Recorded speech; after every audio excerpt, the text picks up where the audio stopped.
Okay, hello everybody. Anybody in the back who wants to move forward, please move forward.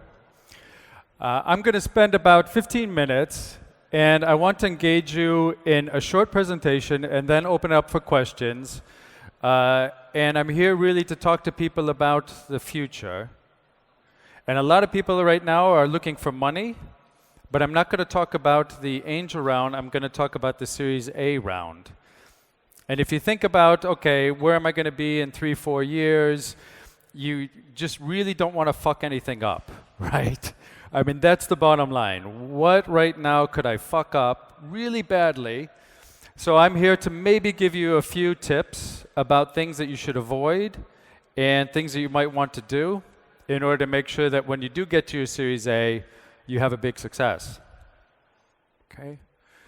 So where do my views come from? I mean, I was at McKinsey. I co-founded Inteligo. Inteligo, we ultimately raised about $35 million.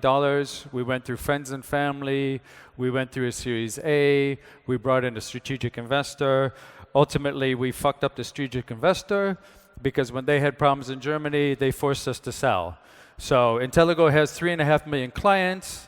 They're producing about 40 million zlotys of profit every single year, but we sold that in 2003. So I have some views about things that you could screw up. Then later I started up HSBC and Equa Bank. So let me talk about all those. So I wear 3 hats. I wear the hat of the entrepreneur, I wear the hat of the CEO, and now I'm also a full-time investor. Quick word about NAV. NAV is a US-based fund. We want to expand here to Poland. We're also opening up a new fund in California, about 175 million assets under management, so really 3 funds, but all 3 micro funds. And all the deals are US-based, but in the future we really hope to do some deals here in Poland. Okay, so 3 topics. First I want to talk about the Series A little bit. Then I really want to go through early mistakes that you should be avoiding. And then I want to give you some final thoughts. After that, Q&A. Okay, so the crystal ball question, right? If you could look in the future, 3 years from now, 4 years from now, you're a big success.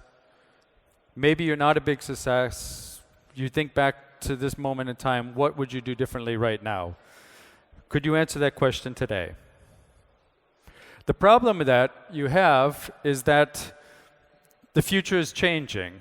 If you look at what's happening with the Series A, it used to be that you get your seed financing and then you get a slightly bigger round. So it used to be that your Series A was like about $2 million.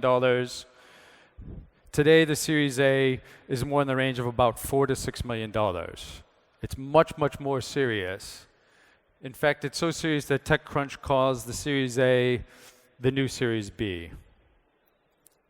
So it's becoming harder and harder and harder to get the Series A's in the United States. And the reason is because of people like me, right? I'm an angel investor. I'm out there. I'm looking for unicorns. I'm putting money into deals.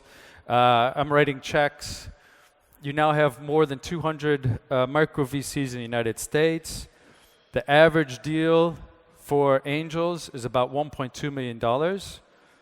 Which is very similar to what used to be the old Series A. So what's happening is all of these angel investors are basically pushing companies. And since there's so much money out there, you basically have 4 times as many companies getting money, and then they're all chasing the same VCs. So the VCs, they just sit back. I mean, the guys in California are like, you know, I don't need to invest in anything that's more than 20 miles away from me. I mean, the deals just come to me. There's too many deals already to look at in Silicon Valley. Why should I waste my time looking in a place like Europe? So this is really creating a huge pressure on you guys. I mean, basically here in Poland. Because what's happening is the Series A is getting harder and harder and harder to reach in the United States. And meanwhile, you're struggling to kind of just get those funds that you need in order to get to that Series A. So it's sort of becoming a goal that is moving. So what sort of mistakes should you avoid? Well, first off, what you need to do to get a Series A. You need to think about the 5 T's. This is my list of the 5 T's. Not rocket science. Team. Target market, so I'm stretching it. It's a T, not an M, but target market. Your technology, your traction, and again, stretching the T a little bit, the numbers. Unit economics, which I want to talk about, because it's not so much about the financial numbers, but it's about profitability. Let's talk about team. The number one mistake is what you actually come in with when you show the team to a Series A investors. Is this your team? You know, these guys look like good guys, right? Probably they get funded, but are these the guys that somebody wants to write a $4 million check and give them $4 million? So you could try to look like this. So these guys look a little more serious. I mean, obviously they're movie stars, but they look like a serious management team. But take these same guys and watch what happens to them. Advisory board, GM, CEO, Mr. Cook, Mr. Zuckerberg. This is what they are looking for. So when you're going to go to a US investor and say, look, I'm looking for $4 to $6 million, they look at the management team, but there's a halo effect over them, right? Because they're surrounding themselves with CEOs. So if you're a startup right now and you go out there and you get your first money from, you know, an accelerator, and you skip over this list of advisors, you've already started to create a problem for your Series A. Because you don't have these guys, you don't have these heavy hitters. This advisory board gives you credibility. And what are the CEOs really look for? I mean, they're looking for also not just the team, but they're also looking for a CEO that they know can raise money, right? This is the issue that we usually have in Poland, right? I mean, this is your tech founder, right? The guy is super smart, brain the size of a planet. You know, but this is what they're looking for in the United States, right? They're looking for the guy who everybody wants to fund. You know, he's dynamic, he's commercial. I mean, the VCs at the end of the day, they're a little bit lazy. So they don't want to do the fundraising. They'd rather have the CEO do all the fundraising. So if you don't have that, I mean, at some point, you're going to have to think about how do you build out your team? How do you find that investable CEO? If you're the founder of the business, sometimes you have to give up control to get that person. Okay, the mistake number 2 that most companies made, a lot of people talk about traction. The issue here is how much money do you need? Right, you got to get the product out the door and you have to sell. So the mistake that a lot of companies make here is in Poland is they sort of get enough money to get the product out the door. So they go out there, they get 600,000 zlotys, maybe 800,000 zlotys. They build the product, yay, it's working, and then they sit down and the first question is traction. What kind of traction do you have? So there's 2 ways you go. Either you raise a huge amount of money at the beginning, which is usually difficult to do, especially in Poland, or you do what I try to do, which is you try to prove unit economics. Okay, so the key here is how much money you're making for every single sale, how much is your acquisition cost, and if I can just create a straight line. So if I say, look, I took 100,000 zlotys, it cost me 10 zlotys to acquire each customer. Every single customer has a lifetime value of 30 zlotys. Now you have a simple equation, right? So if I can make 3 times return on every single zloty that I spend on sales, great. Now I can go out there and I can say, give me 2 million zlotys, give me 3 million zlotys, because I can take 3 million zlotys and I can turn it into, 30, whatever the number might be. So it's really, really important to understand unit economics. In fact, it's more important than doing these complicated spreadsheets. So if you're doing complicated spreadsheets, fine, great, you need to do it, but stop. This is the most important thing. Got it. Okay, and then the third problem, you guys probably know this. Poland is great, it's big, but it's about the size of New Mexico. And in the United States, who really gives a shit about New Mexico? This is a big problem. So what you got to do is you got to get international sales as quickly as you possibly can. You'll hear the VCs say sometimes you need to physically move to the United States. Okay, so I'll give you now some practical tips about seed financing and then turn it over for questions. So things you don't want to fuck up and things you want to do right. First off, prototype and test demand before you raise money. So on as little money as possible, try to test the product. Prototype it, get some customer feedback, try to pivot before you go for too much money. Find a mentor you trust, somebody who's done it before, somebody's built and sold a company.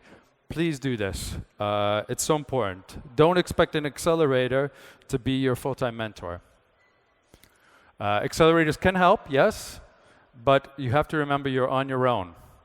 I was talking to somebody who actually took money from accelerators and now the accelerators actually disappeared, so you really are on your own. This is really important. Sorry that's long. Don't skip the need for good chemistry. If you think that somebody in the first meeting was a little bit of an asshole, it's not going to get any better. It's going to get worse. So, really watch this. Make sure that the chemistry is there. Make sure that that person supports you, and make sure that person is going to let you pivot.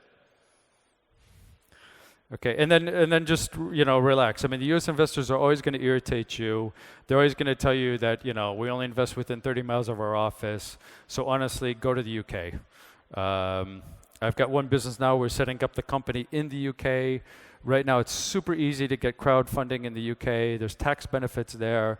So this might be something that you think about if you need to get that interim round before you go for the big Series A.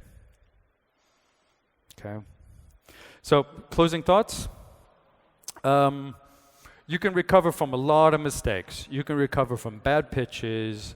You can recover from changes in your strategy. You can recover from making hiring mistakes. You can even fight with your founders. You can recover from all of this. So relax about that. Where you should be really careful is it's hard to succeed when nobody likes your product. So make something that somebody fucking wants. That's really important. Make sure you understand the global market. Do not make something knowing that Google's going to come in and destroy you. This is important. Be careful. Don't spend all the money before you pivot. And it's really hard to succeed if you accept bad investors early. Watch out for the investors who say, look, I'm going to give you $150,000. I want 40% of the company. Because then when you try to do the next round, this person's trying to protect their share, and it becomes really awkward. If they're not your business partner, if they're not really supporting you and not trying to make you rich, but they're trying to get rich, you can have a lot of problems. So be careful about giving up control early. Okay, and remember, believe you can do it, and you're already halfway there. So Teddy Roosevelt said it. It's a good phrase. That's it. Thank you. Any questions? Yeah. Do we have time for questions? We can take, actually we can't take any questions because of lack of time, but okay. I'm going to but if there's one question and you answer really, really fast, we'll get the question. So anyone. Come on, people, don't be shy. One on the back, there we go.